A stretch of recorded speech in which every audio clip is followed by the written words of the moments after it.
Hello guys, good afternoon. Ito, nagluto tayo ng shrimp garlic aioli sauce. Ayan na po, luto na ang ating shrimp. So, ginisa ko lang po. Pinirito ko muna yung shrimp at iniwa sa gitna para lumabas yung lasa at the same time madali lang balatan. Yan. Parang semi-butterfly ang cut. Ayan, no. Para yung lasa ay manunuot. So, after natin tinry, di na natin tinanggal, nilagyan natin ng garlic, which is yun yung magiging garlic aioli sauce natin, at the same time yung ginger. Tapos, naglagay ako ng ranch dressing.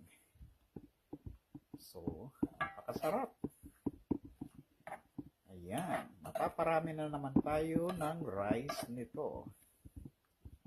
So, ito na po ang ating shrimp garlic aioli.